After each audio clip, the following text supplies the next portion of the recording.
Juifs.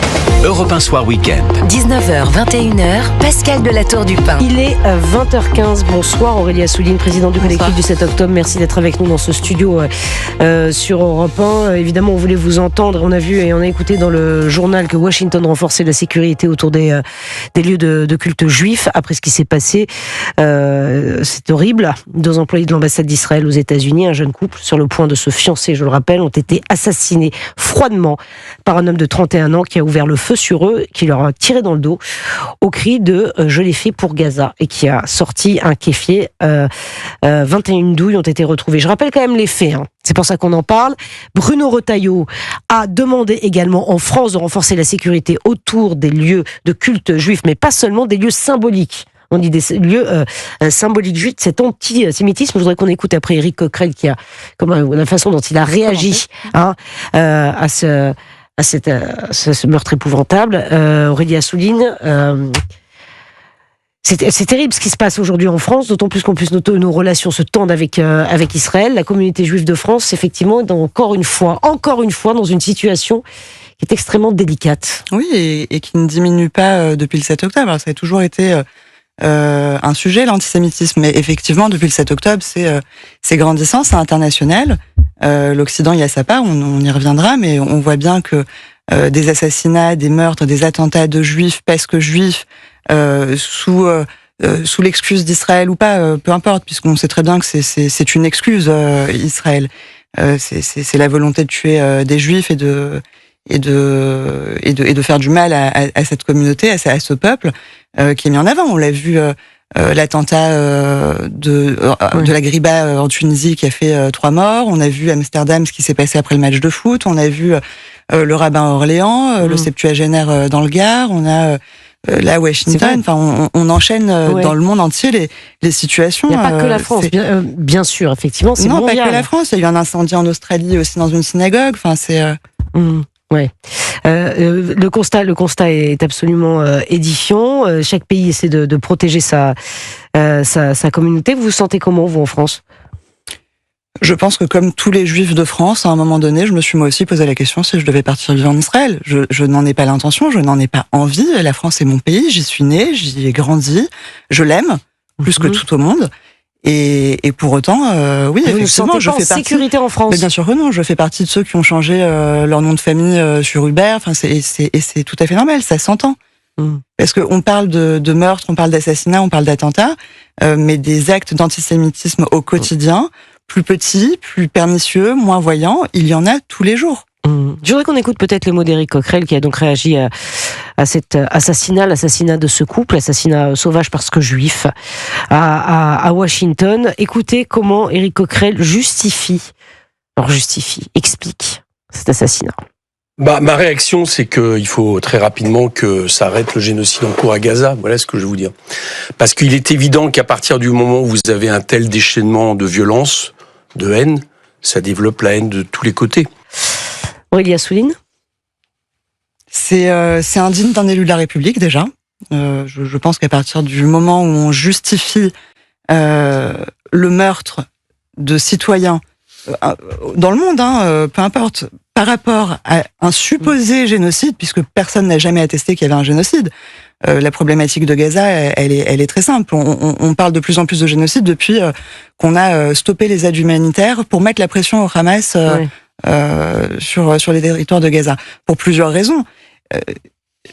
D'un point de vue stratégie de guerre, il est normal de mettre la pression au Hamas qui détourne l'aide alimentaire des Gazaouis pour le vendre aux Gazaouis, pour pouvoir payer ses terroristes, etc., se réenrichir.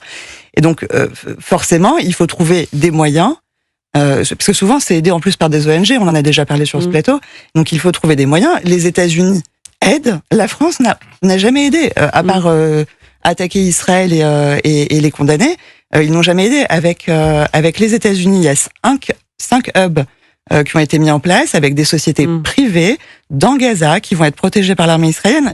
Ça commence dès demain. Ouais. Donc ces hubs ont été installés, les aides humanitaires vont être données aux civils directement sans pouvoir être détournées.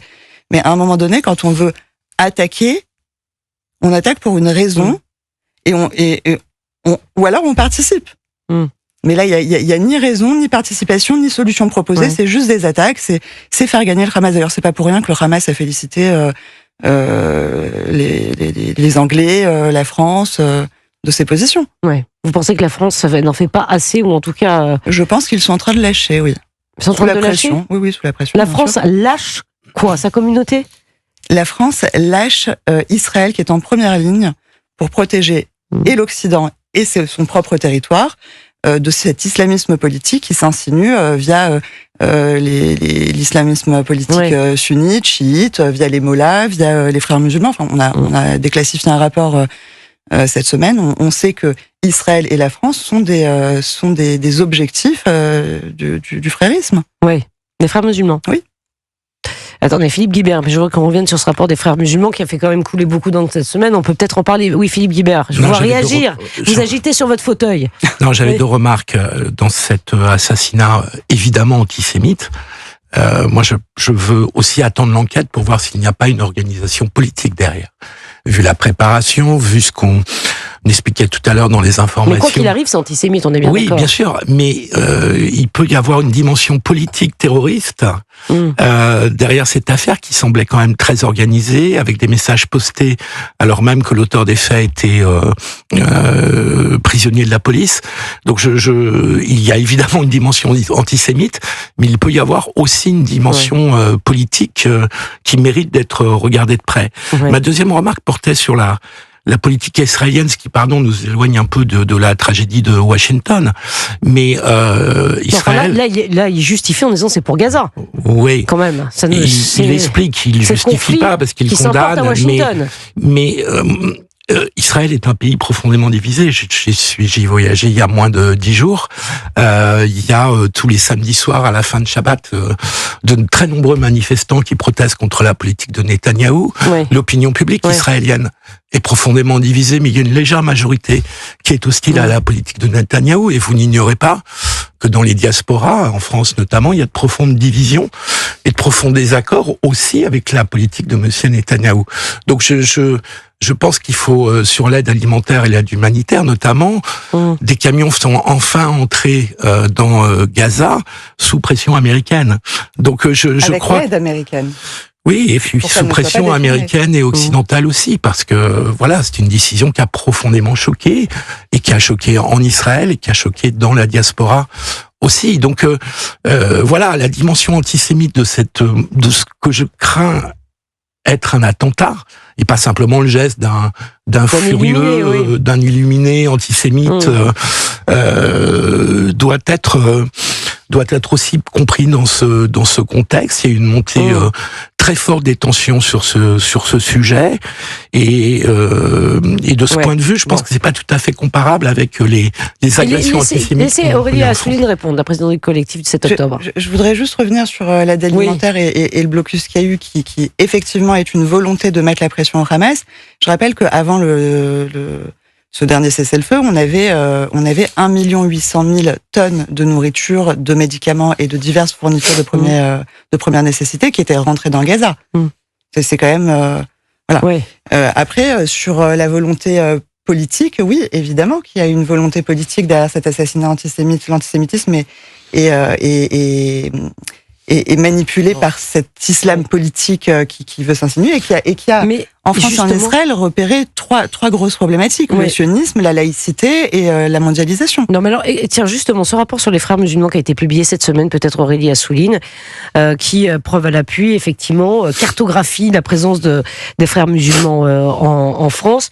Vous en pensez quoi de cette... Enfin, d'abord, vous n'êtes pas étonné, je crois que personne n'était vraiment étonné, c'est ce qu'on disait lors de la première partie de cette émission. Est-ce que ça vous inquiète ? Ça fait plusieurs années que beaucoup d'entre nous dénoncent ce phénomène. Oui, c'est inquiétant, mais c'est quand même...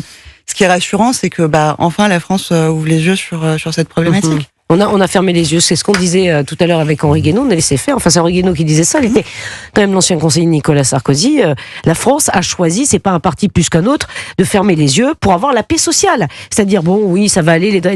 C'est comme le trafic de drogue. On a laissé faire pendant des années pour avoir la paix, laisser des dealers dans un coin. Non, Georges Fenech, vous aussi, vous avez été aux commandes. Enfin, on laissait faire. On était dans une politique du laisser faire. Les frères musulmans, on tombe pas des nues. Personne ne tombe des nues en découvrant qu'effectivement, il y a une forme d'entrisme. 139 lieux de culte musulmans sont liés aux frères musulmans en France. 7% des 2800 lieux de culte musulmans. Ils sont là. On le savait.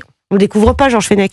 Moi, si vous permettez, parce que j'aurais jamais cru un jour entendre une Française comme Aurélie Assouline dire je réfléchis à quitter la France. Vous vous rendez compte? C'est pas la première fois. Il y a quelques petites années de ça, vous m'auriez dit cela, je l'aurais pas cru. Et malheureusement, on en est arrivé là, voyez-vous. Et ça, c'est quelque chose qui m'attriste et en même temps qui m'inquiète beaucoup pour Israël. Le lâchage actuel de la France et des pays européens d'un État qui est entouré géographiquement d'adversaires, et qui ne pourra pas éternellement, me semble-t-il, se défendre seul sans le soutien des Américains et des Européens. Il y a l'Iran, vous vous rendez compte, il y a tout ce qui l'entoure, et je crois que moi je me mets une seconde à la place d'Israël, une seconde.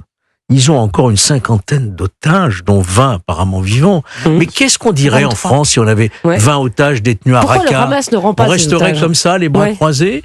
Si on avait 20 Français otages, Philippe Guibert, est-ce que... Mais bien sûr, vous avez tout à fait raison. La question des otages est complètement centrale pour Israël. Et l'opinion... Et devrait l'être pour le monde entier. Et devrait l'être pour le monde entier, oui, tout à fait. Pourquoi le Hamas ne rend pas ses otages? Pourquoi le Hamas ne rend pas? Mais ils ont plus d'intérêt. Parce qu'ils veulent le chaos. Pour l'instant, ils n'ont plus d'intérêt. Ils sont soutenus par l'Occident. Non, ils ne sont pas soutenus par l'Occident. Ils commencent de plus en plus à être soutenus. On parle d'une reconnaissance unilatérale de la Palestine. Ça, c'est pas la reconnaissance du Hamas, parce que c'est pour condition je rappelle quand même que le plan Witzaf est encore sur la table et qu'il a été refusé plusieurs fois par le Hamas, que Israël l'a accepté plusieurs fois. Bon, aujourd'hui, le Hamas n'a plus aucun intérêt à... On est en train de faire du 7 octobre la future journée nationale de la Palestine. À partir du moment où on veut reconnaître un État palestinien, il y a des critères préalables, la sécurité des frontières, les otages qui sont rendus, le fait de réhabiliter l'autorité palestinienne et de la réformer, de s'assurer que le Hamas ne peut plus être en mesure de porter les armes et de gérer ce territoire. Enfin, voilà, ce sont des préalables. Un tout petit, oui. Juste un mot, la question des otages est tellement centrale en Israël que l'opposition à Netanyahou se construit sur cette situation-là. Oui, alors, juste un mot. Oui, bien sûr. L'opposition israélienne n'est pas simplement la gauche, se construit sur le fait que Netanyahou, selon eux, sacrifie les otages. Ouais. Alors ça, c'est l'opposition. Et c'est 60% des Israéliens. On va peut-être parler des familles que je fréquente beaucoup. Elles sont déjà divisées sur ces sujets-là. Et je veux quand même rappeler que la gauche et la droite israélienne, ce n'est pas la gauche et la droite française. Vous regardez le problème de cette division avec votre biais français. Je pense que je passe assez de temps en Israël et que j'ai assez d'échanges avec des personnes de gauche comme de droite, engagées politiquement ou citoyens lambda qui font l'armée, qui font pas l'armée, peu importe, pour vous dire que ils ont conscience qu'autour d'eux, ils ont le monde arabe, et ce n'est pas le monde arabe que nous avons en France. Bien entendu. Donc ils sont pas d'accord sur la manière de gérer la guerre, mais ils ne sont pas divisés au point de dire il faut faire tomber Netanyahou en plein milieu de la guerre. Ça, vraiment, il faut en avoir conscience. Stop. Allez, merci beaucoup. En tout cas, Aurélie Assouline, merci beaucoup d'être venue, présidente du collectif du 7 octobre, d'être venue ce soir dans le studio d'Europe 1. Merci à vous. Il est 20h28, le journal permanent dans un instant. Et puis, tiens, on reparlera. Tiens, c'est Gérald Darmanin qui veut supprimer l'argent liquide. Il a rétro-pédalé, je crois. Hein. Oui. Mais quand même. Il a dit que c'était impossible, ce qui est vrai. Non, mais quand même, il a eu cette idée. Je ne sais pas ce qui se passe. Ça fait partie des fausses bonnes idées, ça. Ouais. Non, mais d'accord, mais il y a quand même eu cette idée. Moi, je voudrais bien qu'on en parle dans un instant. Oui, mais des idées, on peut tous en avoir. Hein. Oui, c'est vrai. Vous en avez, Georges Fenech? Ah, j'ai plein d'idées. Plein d'idées, mais on m'écoute pas. Vous arrêtez jamais. On vous écoute pas, mais ça va pas du tout, ça. Bon. Il est 20h29 sur Europe 1.